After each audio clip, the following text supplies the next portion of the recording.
But I'm not a bad bitch, and this isn't savage. Taylor Swift is obsessed with black women. Taylor Swift has revealed herself to be resentful of black women, or at least deeply insecure when— and specifically the way people are critiquing the racist and microaggressive undertones that are within the lyrics. Never thought I'd be written into a song by world-famous Taylor Swift. Now I finally get what all her exes must have felt. She's got a genius way of twisting stories. I'll give her that. She's made millions doing it. But what really gets me is the irony. The woman who screams female empowerment is now mocking another woman in her lyrics. You sell a brand built on supporting women, yet you use your song to shame one just because she once looked down at her phone. Honestly, you and that man deserve each other. He lies for sport and you believe every word. Yes, I loved Travis once. But only a fool spends 24 hours a day revolving around a man. That video, the media caught me holding my phone. Looking down, I was reading a message from my mom. She said she felt dizzy. I almost rushed straight to the hospital. But the clip got cut and twisted into a story that I was glued to my phone that I didn't care about Travis. And that moment became his little trick, the tool he used to win sympathy from his new girlfriend. As if having me as their shared enemy somehow made their love stronger. We all know a real man, one with a spine, doesn't turn his past into a joke just to impress someone new. And you, Taylor Swift, you're about to marry that man. Out of pity for your terrible taste, I'll let it go.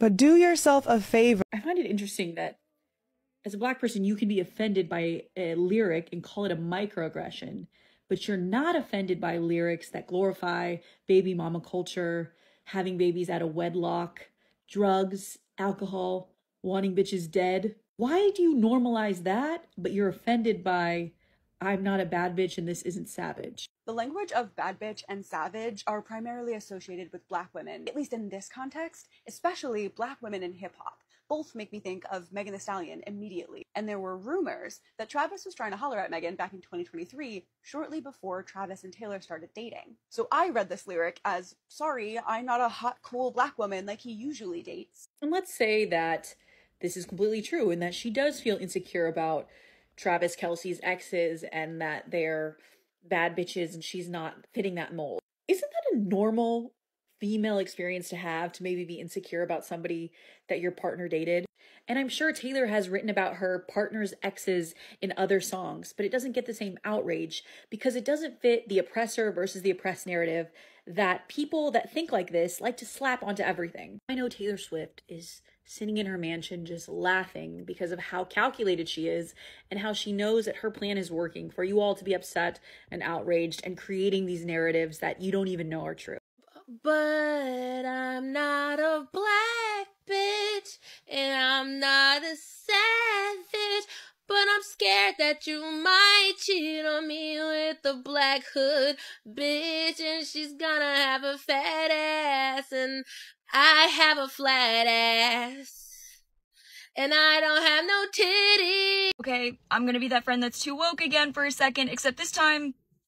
So I made a video about the song Wishlist and how it kind of seemed like nuclear family propaganda to me. And then I saw a lot of people saying that the song Opalite was giving that Taylor Swift was really jealous and insecure about the fact that her boyfriend had previously only dated black women. And I like some of Taylor's songs, but I'm not a Taylor fan, so I don't really know Travis Kelce's lore like that. And so I decided to look it up. He dated Maya Benberry, Zuri Hall, and most recently, Kayla Nicole. And now he's dating Taylor Swift. This is just what I could find publicly. I'm not going to deep dive crazily into his dating life. But then, let's go to the song Opalite. So when I was first listening to this, like the first verse, I've had a bad habit of missing lovers past. My brother used to call it eating out of the trash. Blah, blah, blah, blah, blah. I thought, well, maybe this is because Taylor Swift notoriously has a bunch of shitty ex-boyfriends, so maybe she's talking about them. I think if you don't keep up with the lore like that. So I was like, oh, she's just shading her ex-boyfriends and how she's just happy with Travis Kelce now. This is about herself. But then you continue in the song, and that's when I told you. And later in the song, it's not I, Taylor Swift, it's you So we assume she's talking about Travis Kelce. Yes, and that's what I told you. It's all right. You were dancing through the lightning strikes, sleepless in the onyx night. But now, the sky is opalite. This verse, you couldn't understand it why you felt alone. You were in it for real. She was in your phone, and you were just opposed. This is clearly about Travis. He was sleepless in the onyx night. But now, his sky is opalite, or whatever. But I saw people saying the onyx versus opalite comparison is clearly about race. And I didn't know my rock theory like that. Sorry. So I looked it up. And This is onyx. It is a normally black rock. This is opalite. it is a shiny, ethereal, white, milky rock. Travis Kelce was sleepless with all of his exes in the onyx night. But now, with Taylor Swift, his sky is opalite.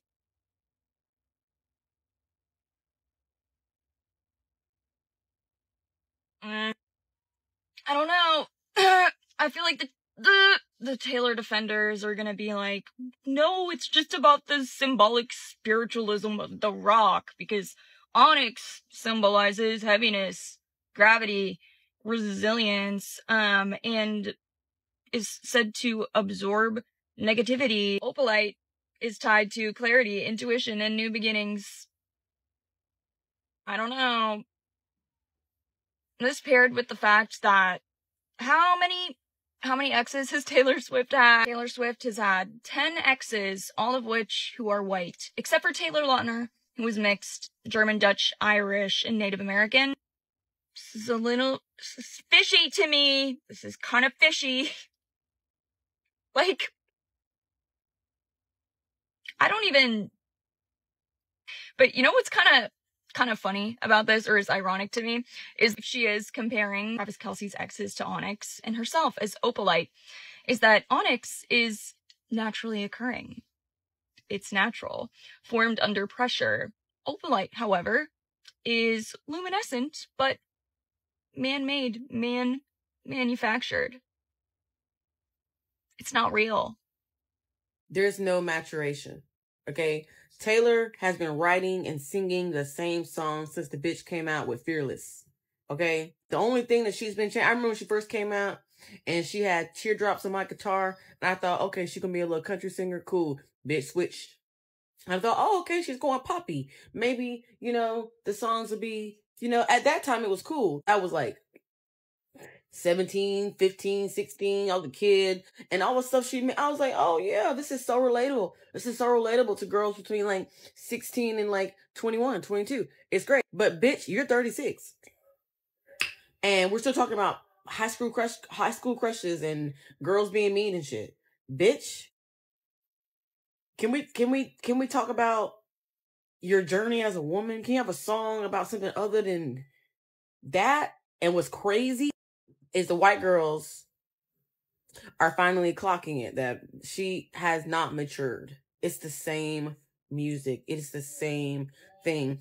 And what I think Taylor failed to realize is that maybe she thought that she could still make the same music and just get the next generation, like get the other 18, 22-year-olds or whatever. But they're not listening to that shit, bitch. They did not come out with you. We came up with you. I remember watching that Teardrops on My Guitar on VH1 early in the morning. Okay, I was like 15. Okay, we came up with you. Okay, your fan base, we're 30. We're 30. Your real fan base, we're 30, babes, or close to it. Okay, and at some point we don't want to talk about boys, and we do, but not the way you talk about boys. Cause you sometimes call them boys. It's time to graduate high school, babes. Okay, so if a black woman or a person of color is telling you that something is racist, something is microaggressive, something is not sitting with them the right way, that is not the time for you as a white person to open your mouth and say, actually, no. Yes, I'm talking about Taylor Swift. I'm talking about the critiques surrounding Taylor Swift. I know we're tired. I know it's been talked about ad nauseum, but I do think this is really important and it's something that we should continue to talk about. So one side of the criticisms about this album are related to stylistic choice, vocals, musical composition, right? People can have their opinions on that. What I want to talk about is the critiques of the lyrics and specifically the way people are critiquing the racist and microaggressive undertones that are within the lyrics. And a large majority of the people calling that out and noticing that are Black women and people of color. And I am seeing white women like myself commenting back on a lot of those critiques saying, but she didn't mean it in this way. And you're reaching and you're looking too far into it, and it's not racist. Like, how could she be racist when in her music video she surrounded herself with people of color and she endorsed Kamala Harris for all of these people are making excuses like this for a person that they don't even know. It's so wild to me. When a Black person or a person of color says that something is racist, that is not when we go, hey, actually, no. We have to sit with that and reflect and go, why didn't I think of it that way? How can I do better in the future? How can I call this out? How can I, et cetera, et cetera. There is work that has to be done. If your first instinct, when a Black person or a person of color says something is racist, if your first instinct is to say actually or but, there is work that needs to be done. It's so disheartening to me to see people defend this album and defend a billionaire with their whole fucking life when there are so many other people that energy could go towards, particularly people of color. Like, people of color are being unalived. They are being abducted in the streets. They are abroad and domestically are experiencing violence on insane levels. And so many people have not had the energy or the intensity in speaking about those things. But when it comes to Taylor Swift, they are fighting for their lives in the comment section. We should be fighting for our lives in the comment section when it comes to trans people, violence against Black people, immigrant rights, Palestine. These are things we should be fighting for our lives for in the comment section. These are things we should be going out and protesting, rather than like going and defending a white billionaire who you've never met. Anyway, this is the last show I'm going to say on Taylor Swift because she doesn't deserve my time, energy, the space on my phone anymore, because it just makes me so fucking grossed out the way people are invalidating Black women when they say something is racist. It's so like, white women, we need to have a chat like us and stop relying on Black women to do all of this work and hold all of this burden for us to then go back and invalidate them. We have work to do. Travis Kelce's type being Black women is so unimportant. And you want to know why? Because he still chose to marry a white woman. That is what they do. Me and my friend had this dude that we worked with in undergrad. Fine white boy. I'm talking about fine, okay? And you could just tell he was fit, everything. You could just tell he loved Black women. Like, that was his type. Would never date one. Matter of fact, his dating history looked like a lotion bottle, okay? Looked just like this lotion bottle. And he's engaged to be married right now. Guess who he's engaged to be married to? That lotion bottle. Yeah. Them men don't be wanting us, y'all. They be wanting to see that they can have us. Which is why when y'all be in their comments, these white boys with these fades and they know how to circle a hip a little bit and they know a couple Lil Wayne songs and y'all be in their comments thirsting, it be so embarrassing. It be so embarrassing because no, they don't care about us at all. You will fetishize a Black woman so tough and will never bring one home.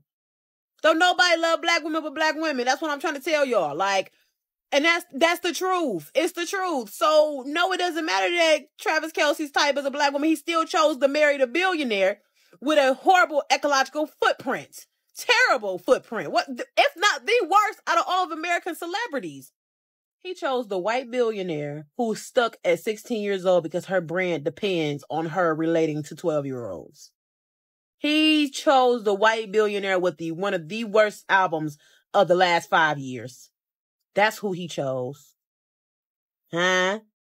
So it does not matter, y'all. I wish people would just leave black women out of it. And she's so mad. Girl, why you mad? You thought this whole time you've been looking at men as they were prizes. You finally got the man, and now you mad, and you sneak dissing, and you doing all this in your songs. Trash songs, mind you. Terrible songs. Why you mad, boo? You got what you wanted. I think it's so convenient and just so crazy for the Swifties to be turning on Taylor Swift now. Out of all of this career that she's had, 25 years, y'all turn on her as soon as there's allegations and controversy surrounding her man having a black woman. And yeah, she did basically expose the fact that she's insecure about that. But I feel like it took that for y'all to stop messing with her and finally realize, oh, her music is mediocre and the lyricism actually isn't there. Now we're talking about, okay, because it's always been a thing for y'all to side with us once it's convenient. Now when y'all feel like y'all American Idol is telling y'all, I'm jealous of black women and bad bitches, now y'all feel like, oh, she's not a good lyricist. That's convenient for you. Now that the internet is ready to have this conversation, can we talk about how Taylor Swift is a mean girl and her best friend was or is Blake fucking Lively, and her plane emissions are insane, and her music is like bland chicken and white rice without soy sauce. And I have so many friends who love her music, and I never wanted to yuck their yum, and I never wanted to yuck anybody's yum when they're playing her fucking music in yoga classes. But like, holy shit, I can't stand it. I can't stand it. And watching the discourse about her newest album is somehow healing. It's somehow healing me. Like a lot, not all, but like a lot of white women, Taylor Swift is obsessed with black women. And when I say that, I don't mean as like, oh, like a stalker. Her behavior and how she's conducted herself as a white artist over the years shows that. Every single one of Taylor's exes has dated or left her for a black woman. That's the truth. And we can take this way back when Kanye called her out and basically said Beyonce is better than Taylor because she is. But Kanye was saying that the industry was kind of racist because all the whatchamacallits that Album of the Year awards and stuff like that Taylor was getting, Beyonce should have been getting. He couldn't stand the fact that it was true. This is not just a Taylor Swift and Kayla situation. This is a universal situation because I can say that as a black woman, and I know so many other black women have experienced this before. They date a white man or they're asked out by a white man or a white man is interested in them. And that man's ex or other white women around that see them together are jealous, very microaggressive with the comments and the slick stuff they say.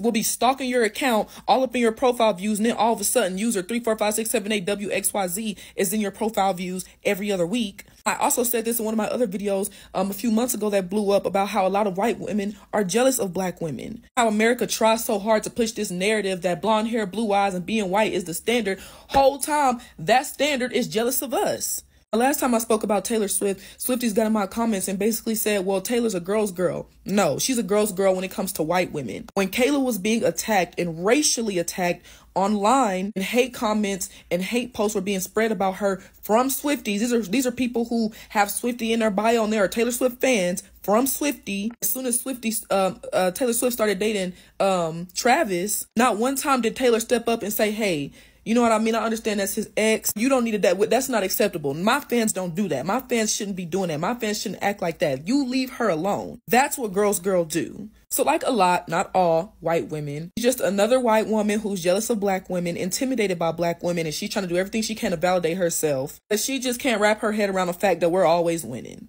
despite the oppression. Taylor Swift's lack of talent has always been overshadowed by the fact that she was America's white sweetheart. I don't think her animosity towards black women and like just blatant racism is coming from nowhere, considering she has never musically or choreographically like compared to black women in music ever. I saw Taylor Swift Red 2012 at Soldier Field, and I was a fan growing up. For me, she never was the best singer in the world. She was a fun pop girly. That was it. I never saw her as a musical genius. I think that she's a great creative. I think she's a great director. I think she has a vision, but I don't think of her as a astounding singer with a stunning voice or good choreography, but I do think she puts on a great show. Give her her flowers where she deserves it. But I grew up listening to Black women. My family, we had a very, a wide amount of music that we would listen to. And so for me, like, I loved the album The Miseducation of Lauryn Hill. And when I'm comparing The Miseducation of Lauryn Hill, which Miss Lauryn Hill was writing when she was 22 and releasing when she was 23, the musical elements of that and the vocal clarity and just butter and just movement and just the meaning behind every song. I mean, like To Zion, we're talking about Lost Ones, X Factor. I think this one might have Every Ghetto, Every City. I'm not remembering, but Nothing Really Matters, or Nothing Even Matters is a song on there. The Final Hour, like I like bangers. Superstar something I think is on there as well. And I mean, all of these are by very young women, young Black women, and I could say it's honestly arguably one of the best albums of our time.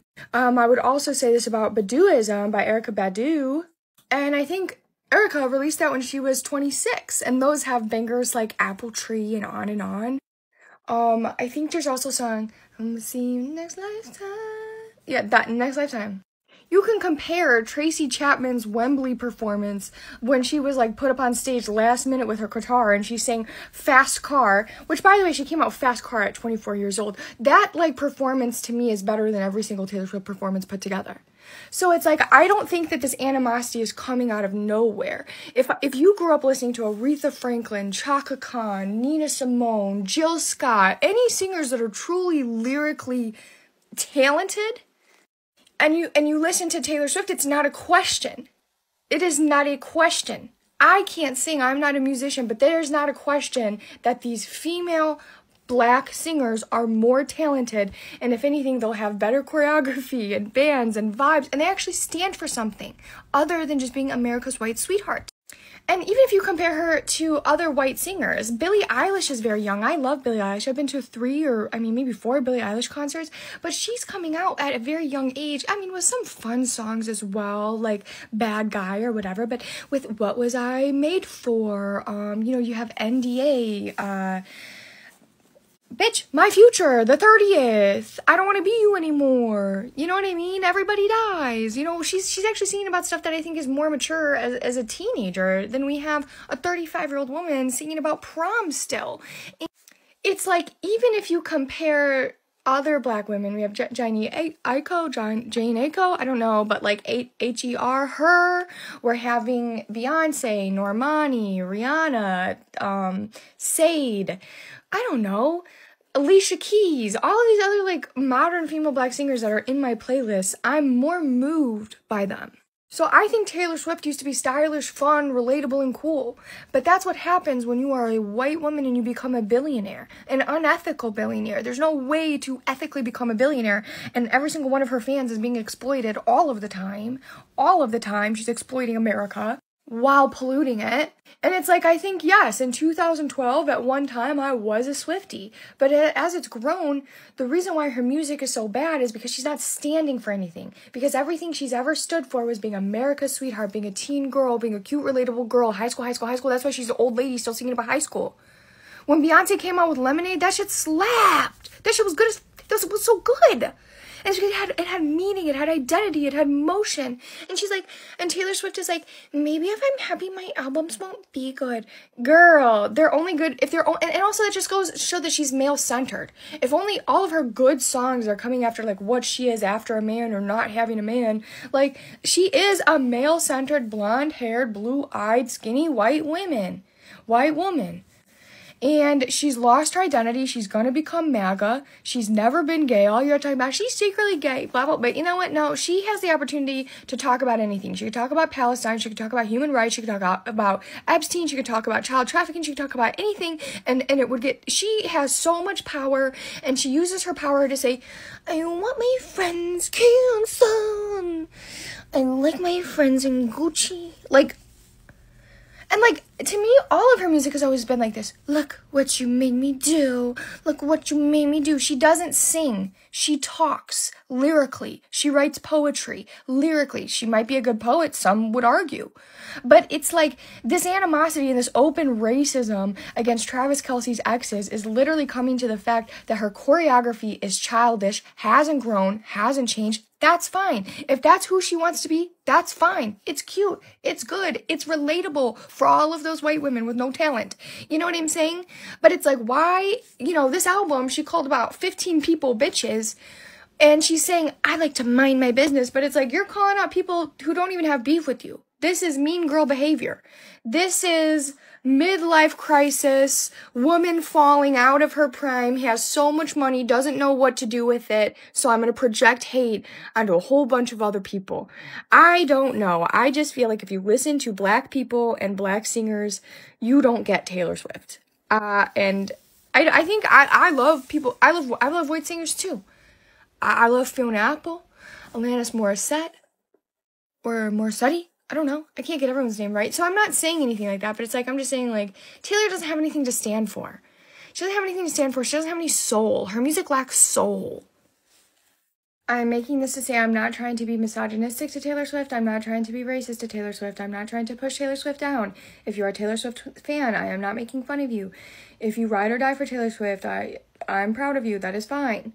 Taylor Swift is fine. I'm just saying, she is not inspiring. She is not groundbreaking. Every single thing she does is reheated nachos of her old nachos. This whole album was like AI slap, or either she's never been a good writer and she's always relied on her co-writers and this is her first album she wrote by herself or something. I don't know. There's nothing wrong with having poppy, fun, girly, simple talk songs to talk to that are easy to remember, easy to shake your hips to. There's nothing wrong with people wearing feather boas and glitter and getting together and sing and experience girlhood. I love that. I love that. All I'm saying is nothing about her has ever been particularly groundbreaking or exciting. It has never exuded a layer of musical talent that could not be found from a street singer in Tennessee. So what I am trying to say is that she is an incredible performer. She puts on a show. She has a vision. She executes it, from the choreography to the dance moves to the confetti to the colors to the merch. But at the end of the day, if I was making billions of dollars and it was my full-time job to exploit people for billions of dollars, I also would put a lot of time and effort into that. I actually came back to throw this into the video. I'm comparing her to black women, but also if you just compare her to white singers that are very famous, think about Stevie Nicks, the motifs that Stevie Nicks is singing about. Stevie Nicks is a very, very, very, very popular white singer. The motifs that Stevie is singing about are so much more deeper than Taylor Swift. I'm trying to think of another white woman that's singing about something really crazy. Ooh, this one's gonna frost people's ass. Olivia Rodrigo. The reason why Taylor Swift is so threatened by Olivia Rodrigo is because she's actually relatable. Olivia Rodrigo's songs are actually relatable. I, as a 26-year-old woman, will listen to Olivia Rodrigo talk about getting her driver's license, and I am brought back immediately to getting my driver's license and driving by my ex-boyfriend's house to see if his new girlfriend's car was there. Okay? Olivia Rodrigo is actually relatable and human. So it's like, if you're even just comparing her, not even to superior musicians, just other random white pop stars, it's like, I just don't understand why she's always getting all of these accolades. Like, it makes me think, like, literally, no joke, it makes me think, like, she's involved in some really weird stuff. Because she's, like, just constantly winning everything, and I don't think she deserves it. But whatever. See, Taylor Swift should have taken a play out of my playbook. Do not date somebody who's never dated somebody who looks like you before. Don't do it. I'm telling you right now, I'm convinced that Travis Kelce is only interested in her money.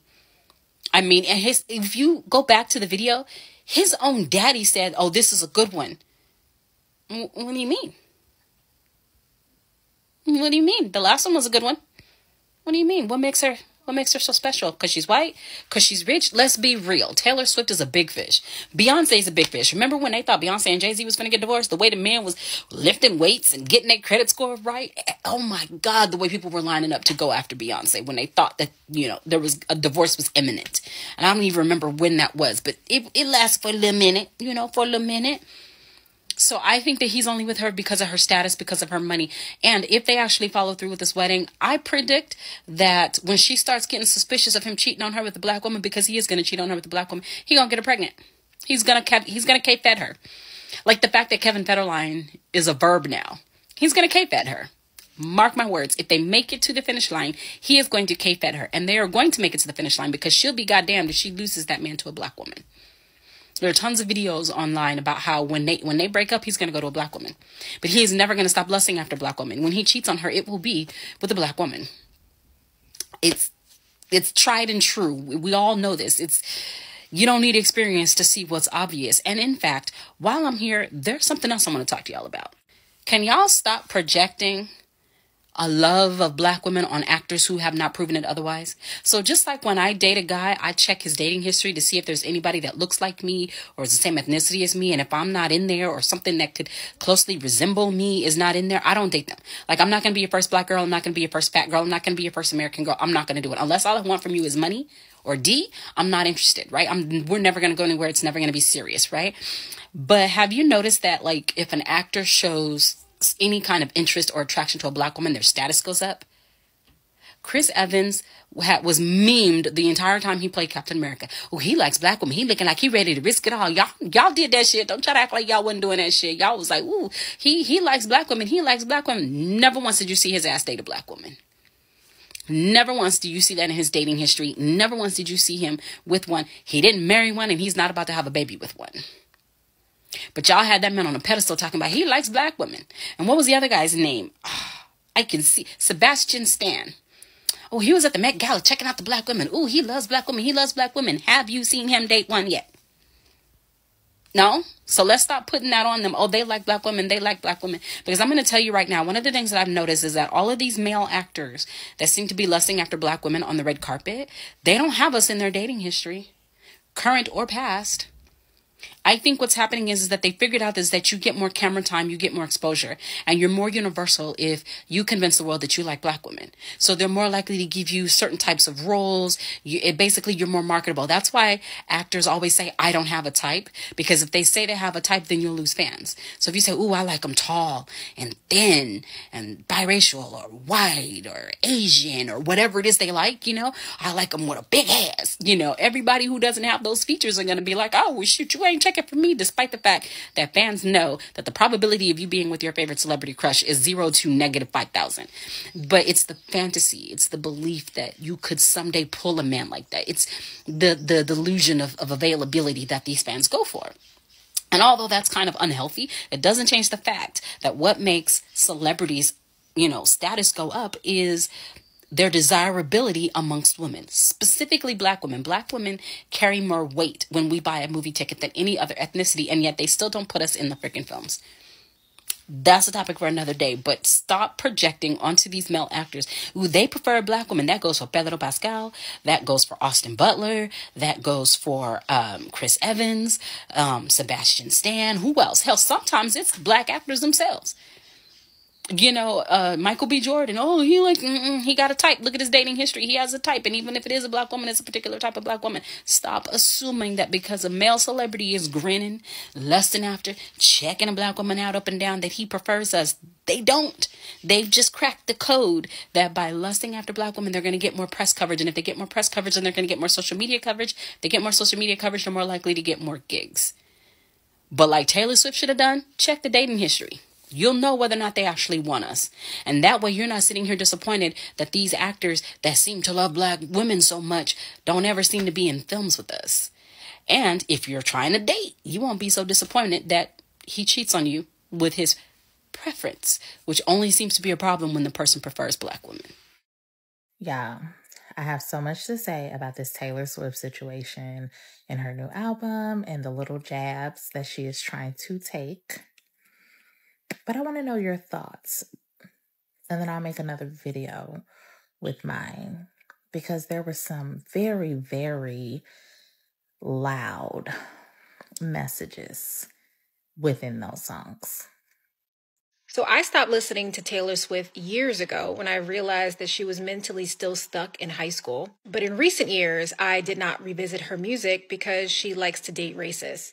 And now she herself is aligning with a white supremacist pipeline and using her music as a tool to continue to perpetuate really nasty and disgusting stereotypes about Black women.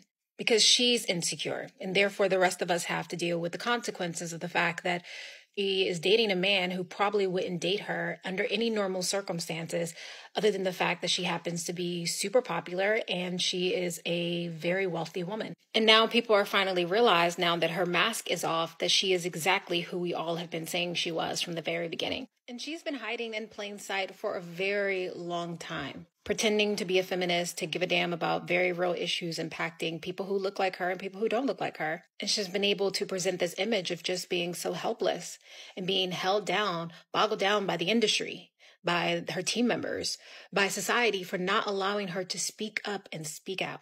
And instead of other white women holding her accountable, they continue to prop her up, refusing to have any sort of genuine discussion about how toxic and dangerous she is to the lives of all of us, but especially to the women who listen to her music. And now we're going to see the repercussions of that. Currently, I'm on Taylor Swift Talk, not even Taylor Swift Talk, but people making videos about Taylor Swift's new album and how a lot of it is, very passively racist and actively, but that's besides the point. But what I've come to realize is that a lot of people don't understand that implicit racism, implicit bias, and microaggressions exist, right? And that's why a lot of times people are saying, well, Taylor Swift's obviously not racist, you're taking it too far, she didn't mean it that way. Or even when you tell someone hey, that was kind of racist, well, I'm not racist because I didn't mean it that way. I think today oftentimes we think of racism as something that is either purposeful or loud, and when it's neither purposeful or loud, people chalk it up as oh, she didn't mean it that way, or that wasn't the intent, or you're making something out of nothing. Implicit racism is just that, it's implicit. It's not something you think, it's not something you mean to do, it's something that happens oftentimes because of the way we are socialized throughout society, throughout the 5-6 agents of socialization. And so because it is not something that is intentful, loud, that is not something that's in the front of your mind, that doesn't mean it's still not racist. Implicit racism is the reason why you lock your door when a Black person walks past your car, right? Implicit racism is the reason why people are so confused when I tell them I have a 4.0. Implicit racism is the reason why, there's just something about her that I just don't trust. And I'm not going to sit up here and say that Taylor Swift is this outwardly racist person and because one, I don't know her, two, I just don't think most people, well, maybe, but a lot of people in 2025 aren't outwardly racist anymore because we are taught that it's we shouldn't treat people differently because of the color of their skin and da-da-da. But again, because of socialization, we all have implicit bias. Because of that, there is a large likelihood that Taylor Swift feels some type of way because all of Travis's exes are Black. And I even saw another video saying a lot of her boyfriends or ex-boyfriends now are dating Black women. And that might make her feel some type of way. And she might not know why that makes her feel some type of way. She might not even realize that this is a pattern having to do with race, but it is still impacted by race and the structures and the way we're socialized. And on top of that, just because it isn't something that is purposeful, it's not something that, again, is loud or intentful, doesn't mean it's not something that she shouldn't be called out. She should still be called out for these things because, again, it's still racism, right? It still impacts people today. I just think it's weird that Swifties are getting mad about people calling this out because there's a pattern of behavior. We're seeing it not only in her songs, but also in her actions, how she has been not talking about any of the social issues going on now, even though she has outwardly called herself a liberal. She's outwardly said she stands against Trump. And I'm not gonna lie, the Swifties who are mad about us calling her out and are blindly supporting her are giving MAGA cult following. You're blindly supporting this person even though we are repeatedly calling out behaviors that you argue that you stand against. Nothing about the current discourse about the Taylor Swift album is news to me. None of it surprises me. Taylor Swift is exactly who she has always been. She's been telling you that she is a feminist. Feminism has always lacked intersectionality. Feminism is not for Black women.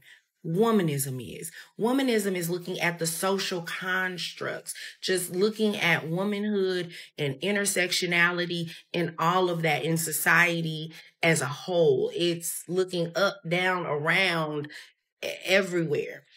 feminism lacks intersectionality. So Taylor Swift can 100% be a feminist and also do microaggressions and, as some say, punch down on Black women and still be a feminist. That's what being a feminist has historically always been. Some will say, I'm not the first to come up with it, but some will say, and I agree with it, white women hold the same position within womanhood as men do in society. I'm going to say it again. White women are the men of women. That's what it is. So nothing should surprise you about this. She is who she has always been. She has never been for Black women, brown women, none of that, baby. Hey y'all, so look, all this talk about Taylor Swift right now and how her album is trash and the call is coming from inside the house. Oh my God, it's so funny to watch. But then at the same time, it's crazy because it reminds me of the time in which Taylor Swift indirectly affected my life. Now, this is at a job I had about 3 years ago, okay? And it was so ridiculous. This is one for the books, okay? I will never forget this shit. So let's just call this woman Karen, okay? For lack of better words. Karen decided to go to HR to tell them a few complaints about me and things that I had said or did. And they were all fraudulent, of course. But one of the main things that stuck out the most, okay, was it was about Taylor Swift. So the example that she decided to bring up was I was having a conversation with 3 other individuals, right? And we were all sitting at our desk that were in 4s, right? And I will preface this beginning part by saying the demographic of the people that I was speaking to matters. So stay with me. So I'm talking to gay Italian boy, gay white boy, straight white man. These are the people that are sitting in my area, in my little desk area. So what had happened was we have like this, they had this random channel in Slack where you could just talk about whatever you wanted to talk about, right? And at that point, Taylor Swift had just came out with whatever album she came with 2, 3, 4 years ago. For the Swifties, y'all know whatever that was. I don't know. But apparently it was a big deal, right? So it was other Swifties in the channel, right? So I heard Italian boy and gay white man both talking about it, right? So the thing about it is that Italian gay boy was just like, eh. And I was like, you're not a Swifter, right? Because at that time, I really didn't know what her fans were called. So I was like, what? You not a Swifter? A Swiftie? What they call them, right? So we're just joking about it, right? So then gay white guy, he goes, ugh. And I was like, his whole face was just like, ugh. And I was like, I'm curious to your opinion because I wasn't expecting that response from you. So then he proceeds to say, oh, it's just so many other people that contribute so much to music and the art. And she's just where she's at just because she's a mediocre white woman. I was taken aback because I was not expecting him to say that, right? So I was just kind of like, just laughing it off because I'm like, well, I mean, hey, I kind of agree with you. You know what I'm saying? Because it ain't like she can sing. Now this, I'm saying exactly what I said in that moment. I was like, it ain't like she can sing. It ain't like when she opens her mouth, like I'm just overwhelmed with emotion. So I get what you're saying. I mean, I'm from Chicago. I'm a Sag. I just say what the fuck is on my mind. I didn't think I was being rude. I was just agreeing with what he said, right? So then we all had a chuckle, you know, straight white man. He didn't say too much, but he was involved in the conversation. Like he was listening and he was laughing, you know, and then he was nodding in agreement, said stuff or whatever. So he was included in the conversation. Nonetheless, it wasn't my conversation. It was just a conversation that I was included in and we were all having that discussion, right? Fast forward to this HR meeting, Karen decides to bring up that conversation. And this is why she brought up the conversation. She brought up the conversation because she says that, you know, I don't think that you realize you know, that you can say some mean things. And, you know, I just don't like when people say mean things, especially when they're talking about people that they don't know. Like, I mean, you were talking really bad about Taylor Swift. Mind you, me and my manager are in a conference room with her on Zoom with the director who is actually based in New York, right? So Karen is on her Zoom working from home that day. I'm in the office with my manager, right? He's a white guy. So he's sitting there and he's knee bumping me and I'm bumping his knee underneath the table because we both like to, because I have my microphone muted. And I just kept going, do you hear this shit? Are you fucking serious? Like, we could not believe that was, oh, but wait, it gets better. So then she proceeds to say, I mean, you know, I'm sure if I was talking about Beyonce, then you would probably feel the same way. When she said that, at that point, I'm sitting like this. I have both my hands up on my face like this because it took everything in me to not just bust out laughing at her ass, okay? And when it was my turn to talk, the first thing that came to my mind, I looked at her and I said, first of all, honey, let me tell you something. I said, what you eat don't make me shit. I said, I could give a fuck less who you like or who you don't like. It don't bother me. So why does it bother you, my opinion of somebody that don't even know you exist? And I paused because I want an answer. Then when I didn't get an answer, I proceeded to say, you don't think Beyonce knows that there's people out there that can't stand her? Do you think she gives a fuck? So why do you care so much about a conversation I was having that I was included in that you weren't even a part of? And this is your ammunition to use against me to make it seem like I'm just an angry person and I say mean things? Are you fucking kidding me?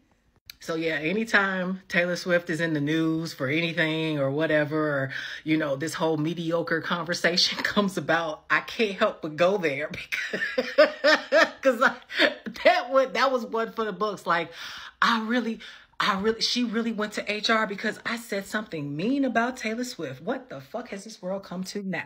I feel like if you were to look at it like psychologically somewhere down the line in Taylor Swift's life, you would make the connection between the fact that Kanye West embarrassed her in one of the most important moments of her life in front of hundreds of thousands of people when she was 19 years old and told her, and he was right, that she did not deserve the award, that Beyonce, another way more talented Black woman, deserved that award.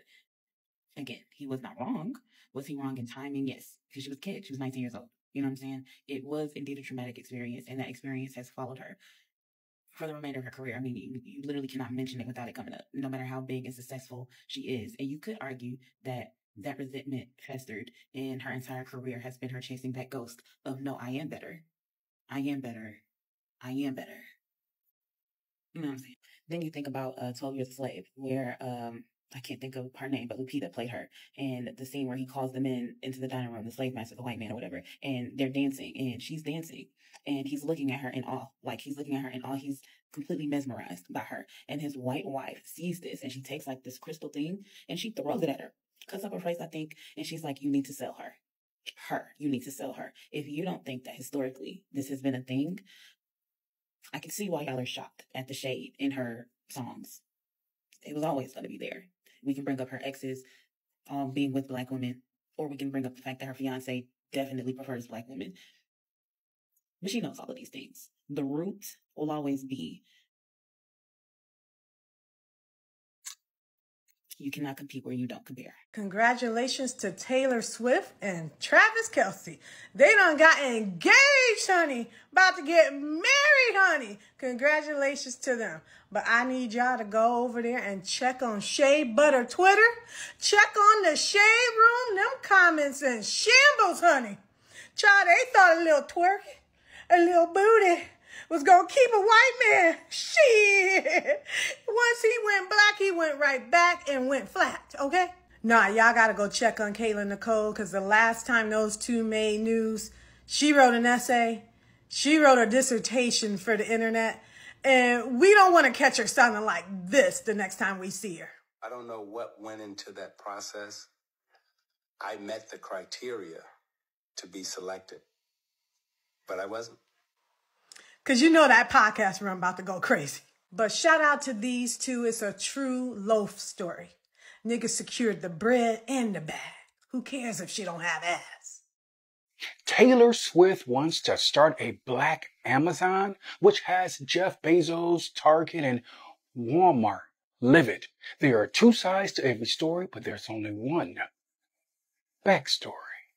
Taylor Swift stood prominently across from Amazon billionaire Jeff Bezos. Jeff seemed in a hurry, glancing repeatedly at his expensive Rolex watch. Mr. Bezos, I'll get to my point. Corporate greed isn't going anywhere anytime soon, so I have a proposition for you. Go on. I'll entertain this. I think you should spread the wealth to the black community, especially since you made a lot of your fortune off their community. Spending money is optional. Living with the consequences isn't. Everybody deserves a shot at generational wealth and to escape the struggle. What do you know about the struggle? You're a white woman of privilege, and I want to use my privilege for good. Well, I've given poor communities millions. Don't talk to me about giving while you're skipping down an arena aisle, high-fiving your adoring fans. I mean, who needs personal space when you have Taylor Swift touching you? This is not how I expected this to go. And where is this prodigy you spoke of? There was a light knock at the door. A young man with a calm yet intentional demeanor strutted confidently into the room. This is Solomon. He's the 2025 valedictorian at Howard University. He's also a computer coder. He has a great idea. Jeff looked over the young man with judgment, but masked his contempt underneath his smile. Hello. Thanks for taking the meeting. It was forced upon me, but I'm here. I've come up with a way to advance generational wealth for communities of color. This isn't going to hurt my business, is it? No. The least it would do is spread the wealth evenly. I've created and coded an online retail marketplace for all black-owned products. Wait, you don't think that would be considered diversity, exclusion, inequality? No. It's about ownership and accountability to one's community. And what are we calling this? The Black Amazon? Not quite. It's called the Melanin Boost. So what do you need from me? I thought that was pretty obvious. Capital. I have a question. Taylor, how does this idea benefit someone like you? You do realize white people don't always have to benefit when others are given opportunities. Sounds like you've drank the Kool-Aid. No, I was just born with a heart. Jeff's beady eyes glanced over at Taylor. He watched her flaunt her triumph without another word spoken. Well, when that George Floyd thing, you mean atrocity. Okay. When the George Floyd atrocity hit, I gave $100 million to Van Jones for your black community. Congratulations, you gave money to the least black person in our community. He came highly recommended. By whom? Bill Gates, Warren Buffett, Elon Musk? You ever wonder why corporations never give money back to black technologists, developers, scientists, or coders directly? No, I never thought about it. Because doing so would disrupt the system and elevate a community to its fullest potential. And y'all couldn't stomach that. That's a pretty extreme view of things. I'm just speaking facts. We never asked for an Obama sign over the Hollywood freeway, nor is it a badge of honor to headline the Super Bowl. And giving P. Diddy an honorary key to the city on our behalf is ridiculous. We rather have capital. My corporation, among others, have given civil rights organizations millions. And all they have ultimately done is gatekeep those funds and play it in our face. Mr. Bezos, don't you see advancing this new melanin website store would help the black community thrive and sustain itself for decades? Yeah, sounds similar to Black Wall Street. You remember. Of course I do, Solomon. I'm a student of this game. But there are always rules to the game. And I thought you would understand the importance of ownership. Oh, I do. And as a shepherd in this game, I'm confident every single dime I give your community will make its way back to my company anyway. How do you figure that? Jeff's face puffed up with a mischievous grin. Solomon, $1 circulates for only 6 hours within Black communities, compared to 20 days in Jewish communities and 30 days in Asian communities. Why is that? Solomon stood silent, chewing on Jeff's intense rebuttal. Because we over-index. We over-index with fashion labels. We drive social media platforms through the roof. We exceed in all forms of entertainment. We are American culture. But you own nothing, Solomon. Not even a grocery store. Solomon's gaze was laced in disgust, his voice lowered with traces of malice. Mr. Bezos, we won't continue to fund our oppression. So what you're actually saying is you won't continue to fund yourself. Taylor ushered Solomon to the door. Jeff, give us a day to think things over. Take all the time you need. The door whispered shut behind Taylor and Solomon. Jeff quickly picked up his phone, his voice in utter panic. President Trump, please. Hello? This could get worse than Target and Tesla. They're fucking mobilizing. But this one isn't a rapper. He's smart.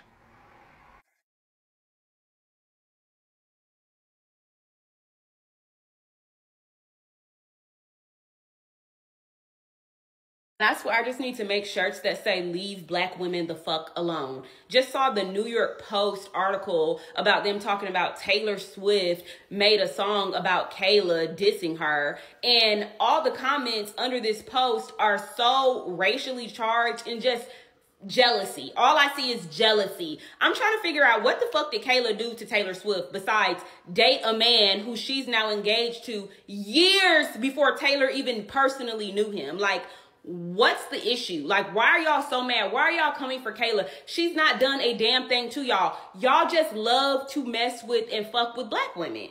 It's crazy. Like, we literally don't even think about y'all. We don't give a fuck about y'all. But yet y'all constantly have something to say about Black women.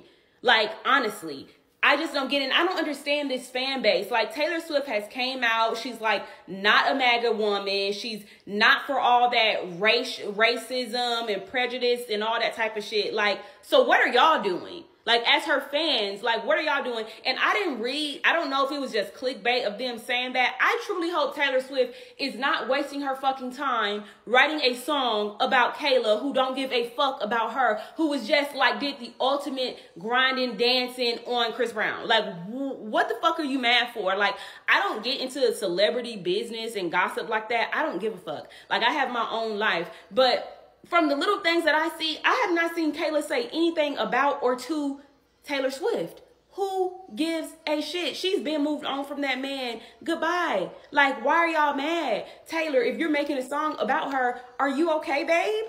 Because you're looking like a fucking hater right now. Like, leave Black women the fuck alone. I just need to get a shirt. Leave me the fuck alone. Leave Black women alone. Leave us alone, please. Taylor Swift is obsessed with Black women. Let's talk about it. Taylor Swift is obsessed with the fact that several of her exes have moved on to date Black women, and she perceives this kind of conquering of Travis as an end or disruption of this pattern, and she's boasting about it in this album. Let's start with Opalite, which is very clearly about Kayla Nicole, Travis Kelce's ex-boyfriend whom he dated off and on from 2017 to 2022, and oh, Kayla Nicole happens to be Black. The lyrics in Opalite could actually not be clearly more like targeting Kayla Nicole, right? It references a video that went viral a couple times in which Travis is literally berating Kayla for being on her phone. Meanwhile, she is an influencer, so that is weirdo behavior because she was working and it's very controlling. But it is very clear nonetheless that that video is referenced in Opalite. The lyric reads, "You couldn't understand it, why you felt alone. You were in it for real, she was in her phone, and you were just a pose," right? Like, Taylor could not have been more obvious and like less creative here. It's not enough to me that like Taylor is using this like crazy like worldwide medium to best a woman that like previously dated her ex. It's also the fact fact that like Taylor is fully aware that Kayla has received like relentless and racist harassment, oftentimes terrifying, from Swifties in reaction to the fact that she previously dated Travis. So like this is like purposefully and like blatantly violent. This song accomplishes two things at once, right? It proves the fact that Taylor Swift is obsessed with Black women, and it endangers Kayla Nicole. But obviously our country is not at its best with critical thinking, so let's like analyze a different part of the song, right? So another lyric says, "But I'm not a bad bitch, and this ain't savage, but I'm never gonna let you down." So in this song, Taylor positions herself as this like unique, Taylor Swift is obsessed with Black women. Let's talk about it. Taylor Swift is obsessed with the fact that several of her exes have moved on to date Black women, and she perceives this kind of conquering of Travis as an end or disruption of this pattern, and she's boasting about it in this album. Let's start with Opalite, which is very clearly about Kayla Nicole, Travis Kelce's ex-boyfriend whom he dated off and on from 2017 to 2022, and oh, Kayla Nicole happens to be Black. The lyrics in Opalite could actually not be clearly more like targeting Kayla Nicole, right? It references a video that went viral a couple times in which Travis is literally berating Kayla for being on her phone. Meanwhile, she is an influencer, so that is weirdo behavior because she was working and it's very controlling, but it is very clear nonetheless that that video is referenced in Opalite. The lyric reads, "You couldn't understand it, why you felt alone, you were in it for real, she was in her phone, and you were just a pose," right? Like Taylor could not have been more obvious and like less creative here. It's not enough to me that like Taylor is using this like crazy like worldwide medium to best a woman that like previously dated her ex. It's also the fact that like Taylor is fully aware that Kayla has received like relentless and racist harassment, oftentimes terrifying, from Swifties in reaction to the fact that she previously dated Travis. So like this is like purposefully and like blatantly violent. This song accomplishes two things at once, right? It proves the fact that Taylor Swift is obsessed with Black women, and it endangers Kayla Nicole. But obviously our country is not at its best with critical thinking, so let's like analyze a different part of the song, right? So another lyric says, "But I'm not a bad bitch, and this ain't savage, but I'm never gonna let you down." So in this song, Taylor positions herself as this like unique, singular white flower that is so different from what?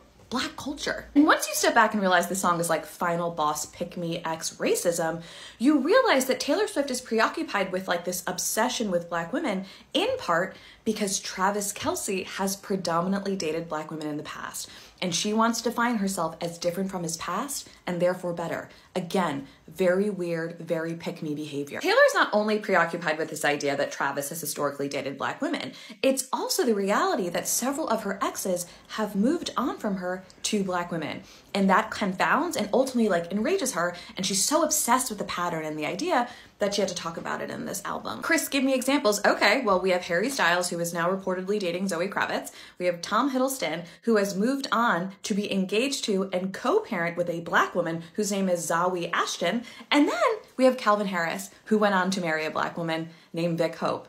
So it is a pattern, and Taylor Swift is clearly aware of it because she is obsessed with her exes, and all of that together is making me feel very, very strange. And ladies and gentlemen of the jury, today I'd argue that this idea, the idea that white men have historically left Taylor Swift for Black women, is part of her personal mythos, right? I imagine she finds it both confounding and devastating that these men have left her, who is like the pinnacle of Western white beauty, right? She is the ideal white woman.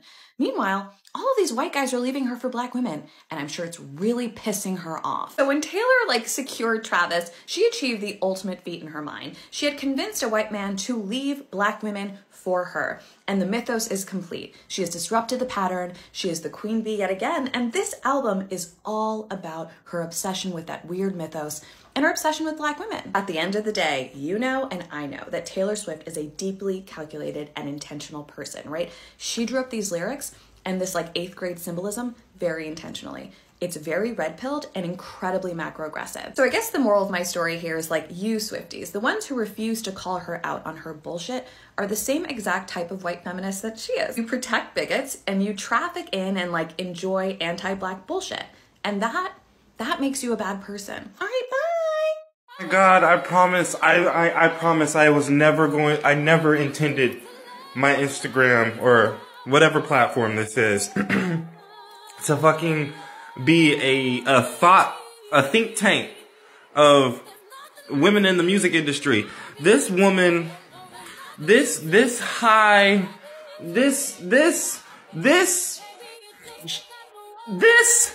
Polaroid shaking, I don't even know what to call her. Okay, these are supposed to be cute nicknames. she re-released a second new album with voice memos. And now people had to pay for this, okay? And this is coming after I've learned that Beyonce showing up at the Eras Tour movie was not a buddy thing. It was not a hey girl, can I get some tickets to your movie? It was no, hey, your fans are over here comparing me to you and I could never. I need you to come and squat, okay? Because your friend 17 years ago made me look stupid. And I've never been able to grow from that moment. So now, 17 years later, you need to stand next to me and make it look like as if I am just as good as you. No matter what. It's happened to her twice. By the same group of people. Not saying group of people as in black people, same group of people as in between Beyonce, Jay-Z, and Kanye West. 17 years later, two of those three people are once again in her mix. As she's trying to be separate, completely unrelated to either of those people. Here she is again, having to stand next to people she doesn't want to stand next to. People that she subconsciously compares herself to. Stand next to people who musically and career-wise are her fans have compared her to. She's psychologically literally done with all of this. And I think, and I've watched two black women divulge not only just their thoughts on the matter or whatnot, but having not even a coming to Jesus moment with the fact that Taylor Swift is a racist MAGA supporter, but coming to grips with the fact that there are other black women within these fan bases that are fueling this. And I say fueling this because I believe at one point, once upon a time, the beef thing was just a internet PR stunt. Now it is starting to seep into real life on a much deeper level, because if you had asked me, Taylor, I'm trying to see how I can say this, because I've never thought about it this deeply. Taylor,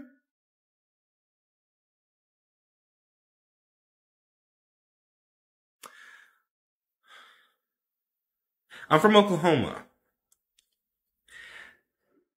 And the type of girls that Taylor not only speaks to, but Taylor creates. The personality that she unlocks is exactly the type of person that, or the type of girl that exists in Oklahoma, to a point to where I knew that when some of the girls in Oklahoma were vibing to her on a deeper level, I knew that there was something up with her music from the ground up. And I don't know how to quantify that into words. And I don't know how to articulate that because I've never really thought about it. And maybe if I continue to care this much about divulging how I feel about a woman who whose music I have never actually listened to, for the sake of TikTok views, maybe. But I don't. Taylor has never, let me put it to you this way. I always thought that I could never get into Taylor Swift's music because she was a younger white woman that I couldn't relate to. now I'm understanding that not only is she not younger than me, she is 6 years older than me, almost 7 years older than me. Her music, it's not the fact that her music is too young. Well, yes, no, actually her music is too young for her and my mindset. But it's more so the fact that it's the victimhood, it's the Karenosity, it's the, if you ask me, she's always tied to some drama. It is the comparisons to Beyonce, because you can never that Beyonce and Taylor are in the same rooms fighting for the same awards when one, Beyonce is 10 years older than her.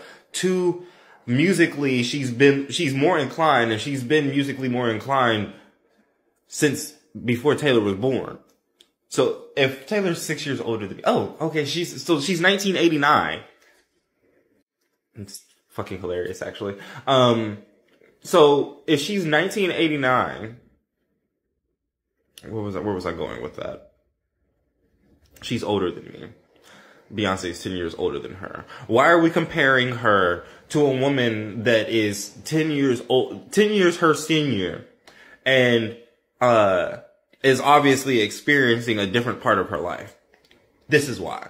Because when Lemonade came out, and only thing that mostly white women were talking about was can't keep a man, Jay-Z is a cheater, and we're not paying to see Baquisha with them cornrows and 36-inch braids. That's the type of discourse that was around her Lemonade album at 35, 36 years old.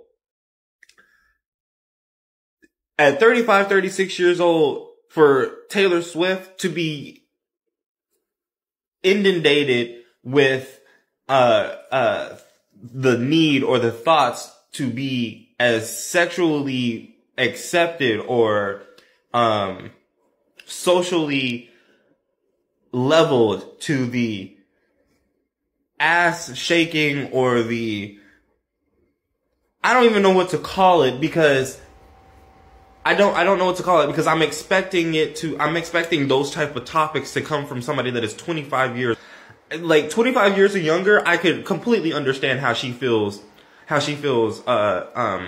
subconscious standing next to a woman such as Kayla Nicole. I'm not sure if that's her name. I'm not interested in this woman's life. Anyway, I can 100% understand how she feels insecure standing next to a woman of that stature, of that visual caliber, of that ever. I can understand that. You should not be feeling that way at 35. You just shouldn't. And I know that that's cruel and shrewd to say as a man, but I don't think a man should be 35 rapping about how many bitches he gets. I don't think a man should be rapping at 35 about how much money he makes and it's not contributing to his kids and his kids' financial futures or community, and how he is making billions of dollars a year and servicing his community and stuff. I'm not gonna say no names. I just don't think that. I think I think, you know, obviously it's weird to have benchmarks stating where your life should be, or where we expect your life to be at a certain point in time based off of your age. Yes, I agree. That is strange. But where you shouldn't be is in commonality with a teenager.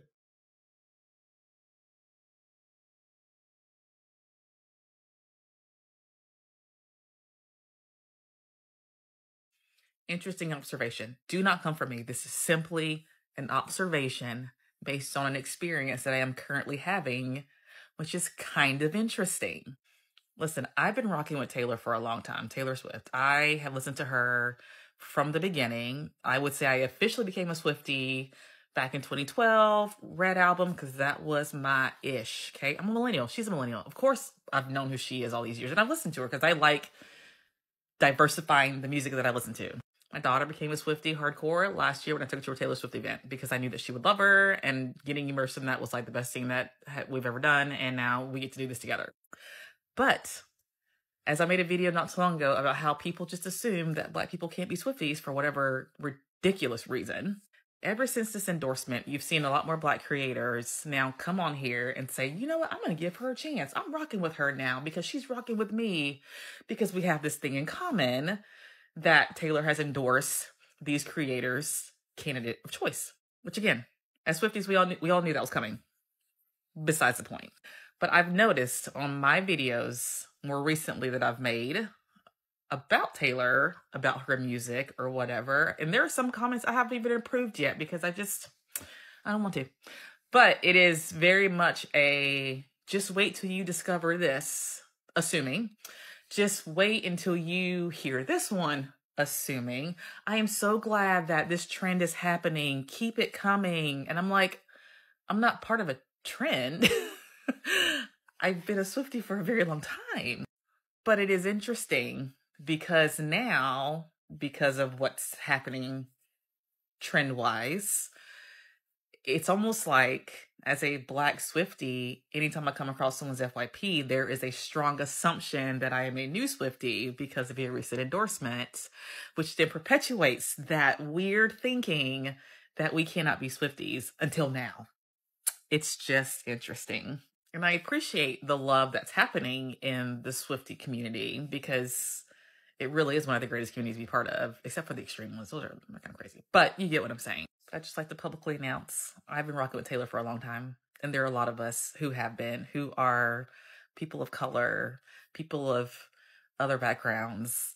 Her fan base is not just a certain race. And there are a lot of us who've been with her for a long time and who will continue to be rocking with her.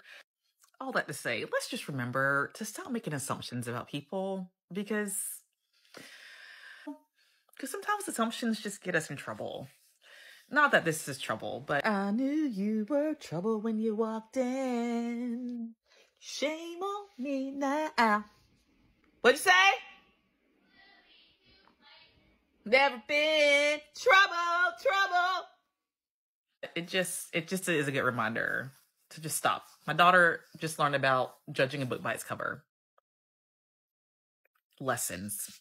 Okay, I feel the need to weigh in on the Taylor Swift discourse that's happening right now. I've been a Swiftie since 2021, okay?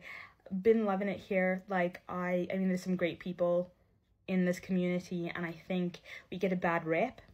But, like, at least my side of the internet that I occupy, it's generally quite positive and quite good vibes, and I feel very welcome here, right? But there are a lot of people who are asking, oh my gosh, do you think Taylor Swift is a racist? And do you feel personally offended by the lyrics of Opalite? And to that I say, I genuinely cannot fathom the fact that people will read the lyrics of Opalite or Wishlist or Eldest Daughter and think Taylor Swift is racist. Oh, Taylor Swift is a white supremacist, right? And so I'm choosing to believe that one of two things, is happening. So number one, you guys don't understand the words that you read. Like, you lack reading comprehension. Like you don't quite understand how words fit together in context, right? Or you've already decided that Taylor Swift is a racist, right? And so you're grasping at anything that you can grasp at so that, it can fit that narrative. But the thing is that you are not going about that in a smart way, because your, lyrics that prove that she's racist can quite easily be debunked, with context. That word, context. Have a couple kids got the whole block looking like you. Not got the whole block. Have a couple kids got the whole block looking like you. If you need me to explain that to you, I can't help you, right? I mean, you guys try to do the exact same thing with I Hate It Here. She literally said, I'd want to go back to a decade like the 1930s. Everyone was like, oh my god, she's a racist. Oh, but the next lyric is, but without all the racists. Right. You guys looked at the lyrics of Opalite. Sleep is through the onyx night, now the sky is opalite. Oh, okay. Did you guys listen to TTBD? Did we listen to the same album? Did we? Because that was dark. It was dark and it was melancholic, and she was really going through a lot, right? But now the sky is opalite because Travis is in her life. Are you guys like? Do you guys? And are you guys? Is this like? In Eldest Daughter, she says, "I'm not a bad bitch. This isn't savage." Oh, so when you hear those two words, you guys associate that with black women? Like, that's automatically what you... Do you know what I'm saying? Like, the fact that you guys are jumping to the conclusion that that's about black women says a lot more about you than it does about her. So, yeah. Do with that information what you will. That's just my take. I think that you guys are either really stupid or you guys are purposefully misunderstanding her, but I don't believe that people are reading that and genuinely believing that she's racist, because then we have bigger issues to talk about, you know? Y'all. So the people is saying that Taylor Swift is racist or Taylor Swift doesn't like black women. Honestly, I really don't have an opinion. I'm looking for y'all to give me some knowledge in the comments, because I literally don't listen to Taylor Swift. She's a kid to me. She's a little white girl. I don't listen to her music. You know what I'm saying? Like, but apparently this new album got the people shook it. Even white girls is like, the blend is blending. You understand? And then is it because of his ex-girlfriend? Because she's a baddie. Say what you will. The ex-girlfriend, the black woman, she's gorgeous. And that's not me saying that Taylor's not. Taylor's just Taylor. You understand? Is she racist? Y'all put me on. What happened on the album? Somebody tell me something. I don't know.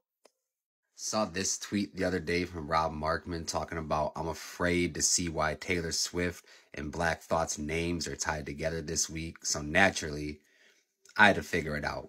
Here's what I found. So Black Thought, member of the legendary hip-hop group The Roots, is Jimmy Fallon's late-night band. So Black Thought and Mariah Carey were playing a little game, and then here's the clip everyone's talking about. You know, every song, she's got lots of albums out. Every song is about, you know, a relationship. Kids love her. Dates a football player. Taylor Swift. Yeah, there you go.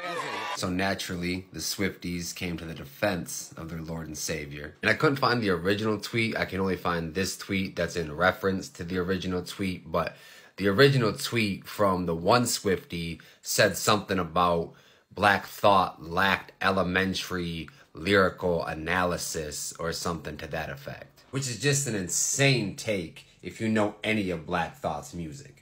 But the comparison is just a flawed one in general, because Taylor is a great songwriter for her audience. Black Thought is highly regarded as one of the greatest lyricists in hip-hop history. So this is really like comparing someone like Luka Doncic to Saquon Barkley. Both great at what they do, two completely different arenas. Also, Taylor Swift is racist now, but that's a different conversation for a different video.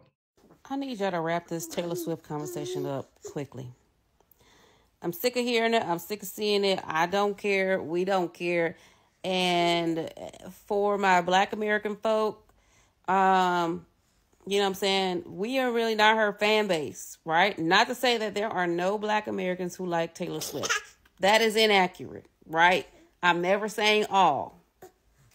Okay? That does not exist. But we, in general, are not her fan base. Yet, we keep talking about this album that we don't care about, right? I know we're just commenting to what people are saying and making posts based on all of the drama surrounding this album, which people are saying is bad. But wrap it the hell up. Let's move on. Move on. I don't want to scroll anymore and see any more of this Taylor Swift rigmarole. I don't care. I don't know how I even got over here to seeing this. I didn't look it up. It is just here. I don't want to see no more. Wrap it up. Thank you for watching Great Minds Blacks.